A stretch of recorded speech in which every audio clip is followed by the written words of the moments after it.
From producer Jason Blum, the talented mind behind Blumhouse Productions, known for low-budget horror hits such as Paranormal Activity, The Invisible Man, and the Halloween reboot. And also from Akiva Goldsman, producer of A Beautiful Mind, comes Firestarter, a remake of a 1984 film based on a 1980 novel written by Stephen King. Sounds like a great formula when said that way, doesn't it? One could also say, however, from Blumhouse Productions, producers of the Purge series and Halloween Kills, and Akiva Goldsman, producer of Starsky and Hutch, the abysmal Dark Tower adaptation, and writer of such gems as Batman Forever and Batman and Robin, comes Firestarter, a remake of a mediocre 1984 film based on a Stephen King novel. The second wording, sadly, is more fitting, because despite Blumhouse's massive talents and hits, they do produce duds, and boy is Firestarter a dud. Starring Ryan Kiera Armstrong as Charlene Charlie McGee, an 11-year-old girl, and Zac Efron as Andy McGee, her father, Firestarter tells the story of a family on the run from a secret government organization that has been experimenting on people. These experiments have left Andy and his wife Vicky, played by Sydney Lemon, and their child Charlie with different psychic abilities. In Charlie's case, she has developed pyrokinetic abilities, able to create and control fire with her mind.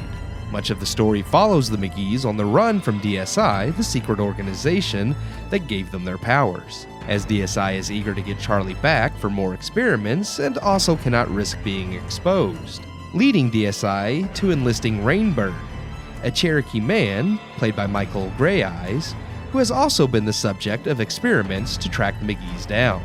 Where to begin with this latest Stephen King adaptation? The bones of the story are there.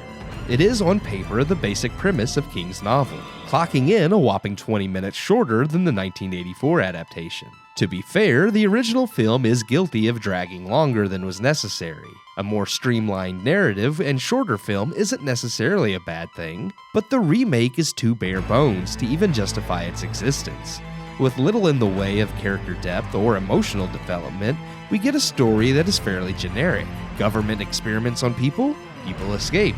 Government tries to hunt down their quote-unquote property, and their experiments wreak chaos on either the innocent or on those that did the experimenting. King himself has once described himself as the literary equivalent of a Big Mac and fries. I don't bring this up to disparage King, I'm an avid fan of King's novels, but where Stephen King has always excelled is in his characters and the emotional depths and themes his stories cover. King takes stereotypes and tropes and dives to the root of why they exist, and uses them as a vehicle for characters readers can relate to on a human level. Firestarter, the 2022 film, apparently just thinks a cute 11-year-old girl with terrible CGI fire powers is somehow inherently scary on its own. And that scary bad government trope is enough of a reason for us to root against the bad guys and care for our heroes. The film has no subtlety. What has changed in this movie from the original novel and original film serves no purpose either, with more screen time given to Vicky, Charlie's mother, adding no extra emotional connection, and the character of Rainbird altered to be more of a tragic figure than a sociopathic bounty hunter. The shortened runtime is wasted on characters that don't add anything to the story's themes. Rainbird is not a menacing nor scary figure, and isn't meant to be in this film. But likewise, DSI isn't menacing enough an entity to serve as the main antagonist either. This ripple effect changes the film's ending as well, resulting in a weaker climax where Charlie's turning point is no longer as horrifying as it should be because again, the film is only relying on the shock factor of a cute 11-year-old girl perpetrating the acts of horror, not the horror that led her to this point. And with Rainbird no longer the horrific figure he should be, we have no contrast between someone who chooses and enjoys being a monster versus an innocent that was made into one. None of this is aided by the weak acting and directing. Keith Thomas has made about as milquetoast a horror film as one could manage. While the original film suffered from poor pacing, it did subtlety well, with solid tension and an uneasiness present throughout the movie. And a Charlie, played by Drew Barrymore, who again brought a quiet, subtle, unnerving horror to Charlie.